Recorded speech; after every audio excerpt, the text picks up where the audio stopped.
Biz ilk topşırmamızı pısıklar ретінде қар кесегі әдісі бойынша бір ізге бір сұрақ дайындап жүрейік. Бастаймыз. Сұрақ іздейік. Сұрақ дайындаңыздар. Қар кесегі әдісі бізде. Бұқар жыраудың өмірі мен шығармашылығы жайлы. Ал бірімізге сұрақтарымызды қаршылдырайық. Ал енді сұрақтарға жауап берейік. Бұқар шығармалардың бірі. Бұқар жаудың ең таңдаулы шығармаларына тілек жазыңыздар. Ең таңдаулысына тілек шығар, қолға алайық. Жарайды, келесі. Бұқар Жарқаханұлы көрінген Бұқар Жарқаханұлы 1690 жылы өзінің ғасырда абай хатимшісі. Қазір толтырамыз, иә? Фатима. Абай хатты 1711 жылы дүниеге келіп, 1780 жылы дүниеге қосқан. Қолбасшы, саяси дипломат, қазақтың мәдениетін жанашыры болған. Жарайсың, жақсы. Бұқар жыраудың мұрасын жинақтауда кімдер еңбек сіңірген? Бұқар жыраудың шығармаларын жинауға, зерделеуге және де дәріптеуге мәшһүр жүсіп, өзіміздің қазақтың зиялылары, ұл зиялылары атсалысқан, Сәкен Сейфуллин, және де басқа да қазақ зиялылары еңбек еткен. Мұқан, Сәлім Мұқан, Қасым Жұмалиев, жақсы. Бұқар жырау Абылай ханның қай елмен қарым-қатынасқа болуына үлес қосты. Бұқар жырау орыс елімен қарым-қатынасқа түсуіне үлес қосты. Дұрыс айтасың, қату бол деді, орыс елімен қату бол деді, Абылайға кеңесі болды. Жақсы, келесі. Келген Бұқар жыраудың шыққан тегі 18 ғасырда 1693 жылы туылып, 1787 жылы дүниеден өткен. Шыққан тегі Аға тайпасының қажас руынан шыққан. Жақсы, келесі. Біз Бұқар жыраудың өмірі мен шығармашылығы жайлы біраз мәліметтер айттық. Ал енді мына суретке қарап, біз бүгінгі тақырыпты қандай сабақ өткенде көріп жатырмыз, байқаңдаршы. Олжа көріңізші. Қандай суреттер? Бата дейді, жақсы. Тілек. Анамыздың батасын алу. Тағы? Алла сүйіну. Жарайды. Сонда бізде тақырыбымыз қандай болды? Бұқар жыраудың қандай шығармасын естіміз? Ал келесі. Біз сұрақтар бүгінгі сабағымыздың тақырыбы тілек, бұқар жыраудың тілек болған.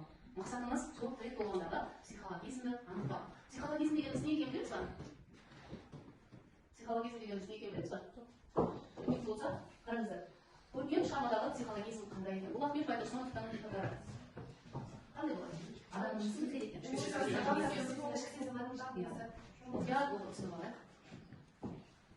Біз тілек болғандағы ішкі жан тербелісін бұқардың анықтаймыз.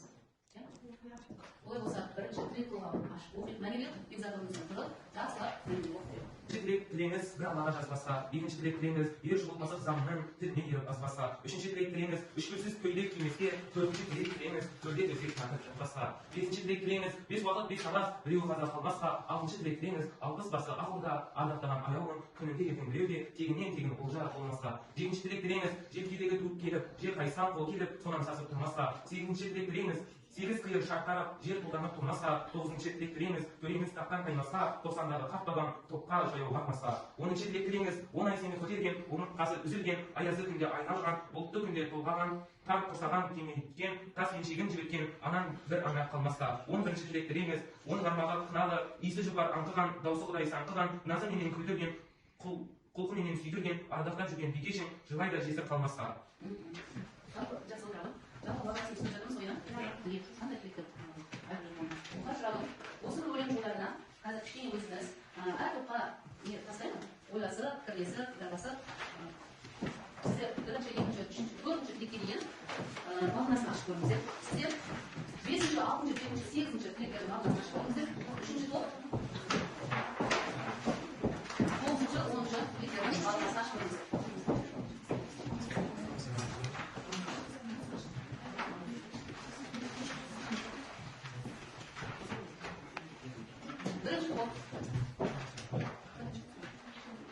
Бірінші болып қараңыздар, сіздер өлеңнің және тақырыбының негізгі ойын анықтаңыздар, бірінші, екінші, төрт тілекті мағынасын аша отырып, екінші топ сіздер көркемдегіш құралдарды табыңыздар, 5-ші, 8-ші, 5-ші, 6-ші, 7-ші тілектердің мағынасын аша отырып, үшінші топ сізден екі топқа бір осы тілек өлеңінің мағынасына байланысты сұрақтар дайындаңыз деген сұрақ, және 9-шы, 11-ші тілектерді 9-10-шы тілектердің мағынасына жазды.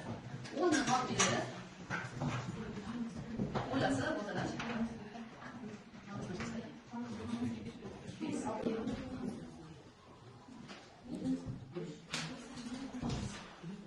Олай қалып ма?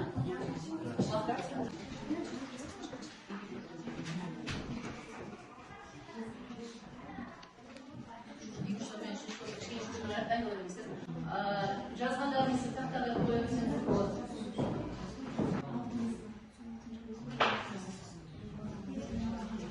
Иә, келесі. Ол жағымызда.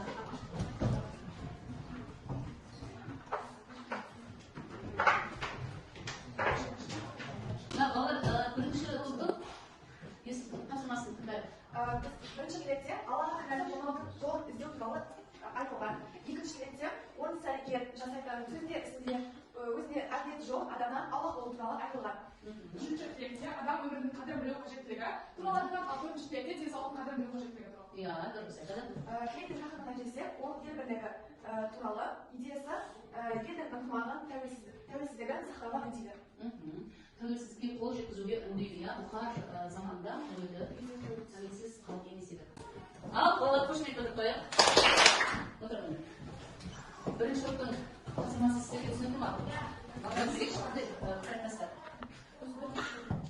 Біз бірінші топты пікірмен толықтай келісеміз. Біз төрт тілекпен не айтылған жайлы мағынасын білдік. Иә, жарайды, рахмет. Сіздер ше қандай пікір айтасыздар? Балалар? Төрт мағынаға жақсылап түсіндік. Осы не мағынаға бәрін түсініп алдық. Жақсы айтылған. Жақсы айтылған білдіңіздер ма? Жақсы. Келесі екінші топ. Шаруаларыңыздар. Сіздерді 5-ші, 6-ші тілектеріңізге көрсетті, иә? 5-ші тілекте 5 ақ намазды қазақ халқы туралы айтылған. Ал 6-ші тілекте жауапкерлік ардақтан аяулы тегінен тең олжақ өлкесінде яғни ел жүргізушілік туралы айтылған. Иә. 7-ші тілекте ойламаған жерден жауапкерлік қылмасын деп айтылған. Сақ болу, иә? 8-ші тілек қандай қиын жағдай болмасын, соған соққыдай сақадай сайын болу керек деп айтылған. Жақсы. Сосын біздерде екінші тапсырма көркемдеу ұшқынында аталу керек болған. Иә. Бізде бұл жерде теңеу дауысы құдай санаған деген сөз. Дауысы құлға теңесіз, құдай. Иә, құлға, иә? Ой бармағын қаналы, қолналы, жұлдалы, кесі жұлдар аңқыған. Бұл жерде бізде эпитет аңқыған. Аңқыған деген сөз эпитет болып тұр. Жәңгір деген түкеліп, жер қайысқан қол келіп, бұл жерде бізде метонимия болып тұр. Жәңгір деген ту, қол деген сөз. Иә, ту және қол деген метонимияға қатысты. Жарайсыңдар. Ал сіздер енді бірінші топ, үшінші топ, екінші топқа қандай пікір айтасыздар? Балалармен келсек. Екінші топты кімді топ кетеміз. Біз тартшылықтардың мағынасын түсініп, және теңеу эпитетті және Қандай эпитет деп айтылған? Иә, сол баға. Жарайды. Ал сіздер ше? Қандай пікір айтасыздар? 5-ші, 6-ші, 7-ші, 7-ші, 8-ші. толықтай келісеміз, барлығы жақсы түсініп. Жақсы. Ал енді өздеріңіз шығыңыздар, үшінші топ. 9-ші тілекте жастар өз ата-анасын қарттарды құрметтеп қадірлеу туралы айтылған. Ал 10-11-ші тілектерде анасы баласын жоқтап қалмасын, әйелі жесір қалмасын деп туралы айтылған. Жақсы. Сіздерге тағы екі сұрақ қойылады. Бірінші топқа және екінші топ дайындалуыңыздар қандай сұрақтар? Бірінші топқа неге тілек толғау деп аталған. Аха. Неге бұқар тілек деген толғау? Екінші топқа екінші топқа толғаулар басқа қай ақын жыраулармен салыстыра беріледі. Иә, жыраулардың шығармаларын салыстыра беріңіз. Іздеп көріңіз.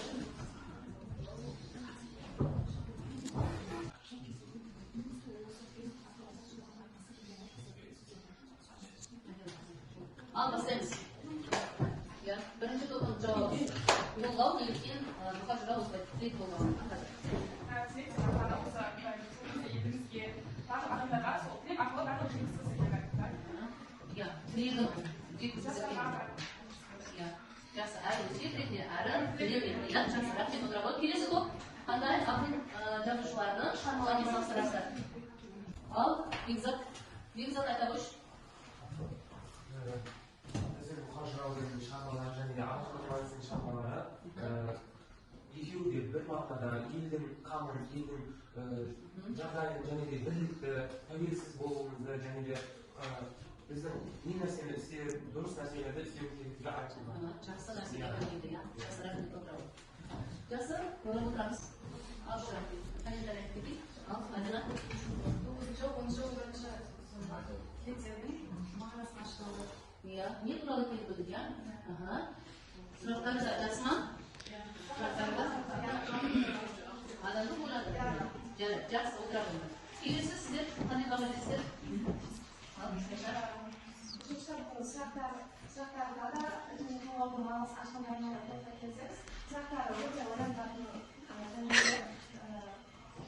Iya, жақсы, оған сұрақтар екен, жақсы рахмет. Ал бұған болса, Сәлима, сіздердің сұрақтарыңыз. Бірінші білеттеріңіз бір алаңға жасастырып, жауап алады жалғыз деп анық етіп, егер адам болса оның құлшылықтар сіздерінде оқыса, барлық өмірі оған еш пайда бермейді, және істегенісі ақыретте қажетіне жарамайды.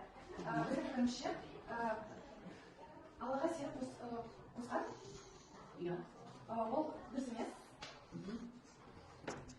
Адам ақыретте оған жауап береді. Жарайды. Келесі, екіншіні не дедіңіздер? Екінші өлеңімізді, екінші менізге шығу азалының тіліне еріп қалпасқан.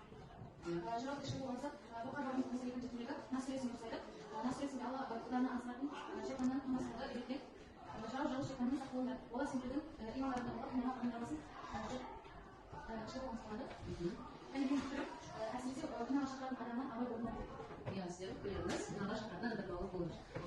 Жарайды, рахмет сіздерге. Үшінші төртінші беттерінде. Түреңіз сақтарыңызға, соқаңызға қатылған, қолға жайылып барыңызға. Жауап ішкі болғанса, елдің шығы бұзылып, санамыз жағдағандай көп болмасын дейін. Ал менің пікірім, бұға жау осы толғауында айтылған елдің шығы бұзылса, қанымыз тақтан дайынса халқымыз жан-жаққа тарап, ұлтымыз, тіліміз, салт дәстүріміз жоғалып кетеді. Сондықтан да ел ауызбіршілігіміз шығысын бұзылмасын. Молодец, жарайсыз. Бала екеуін біледі, иә? Ал он жеті. Оныншы лекция, оны сенің көтерген, ортасы өзілген, аяқта күнде айналған, былтыр күнде қаланған. Өлең өзінде. Бесінші тілегіңіз, 5 уақытты 5 намаз, біреуі қаза қалмаса. 5 уақыт 5 намаз, біреуі қаза қалмаса дегені намазды себепсіз тастау иманға жасалған жойқын күш соққылардың бірі. Пайғамбарымыз Мұхаммед саллаллаху алейкум намаз парыз екенін біле тұрып, намазды оқымай қалмаңдар.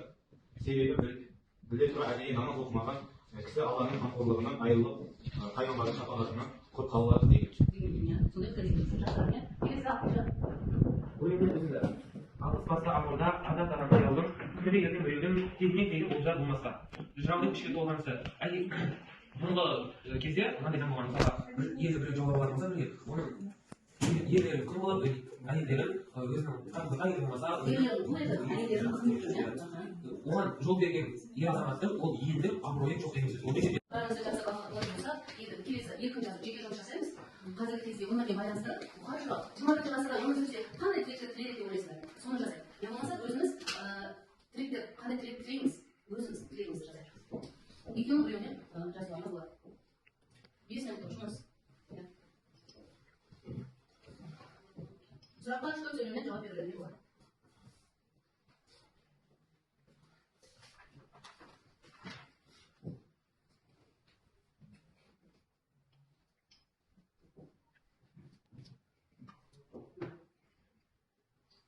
Ал тыңдаймыз келесі тапсырманы екінші жазбайсыз бойынша жеке жұмыс біткен шығар деп ойлаймын. Сіздерде ақылда бар еді ғой, оқып жүріңізші. 5-ші тілектен ары қарай жалғастырып, иә? 5-ші тілек тілеңіз біреуге жаман болмасқа, 6-ші тілек тілеңіз аман есен болуға, 7-ші тілек тілеңіз желкін тесін туыңыз, 8-ші тілек тілеңіз сана берсін ұрпаққа, 9-ші тілек тілеңіз төлеміз тақтан таймасын, 10-ші тілек тілеңіз ордасын елге бақырыңыз. Оп, керемет, иә? Мысалы бекітеміз, қымбат әдісімен тестке жауап береміз. Иә.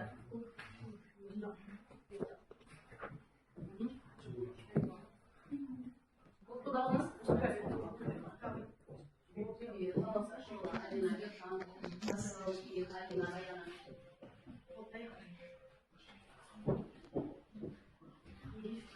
Асылбекке рахметіңізді айтыңыз және балауса Районада өзілікті көп қосып отырды.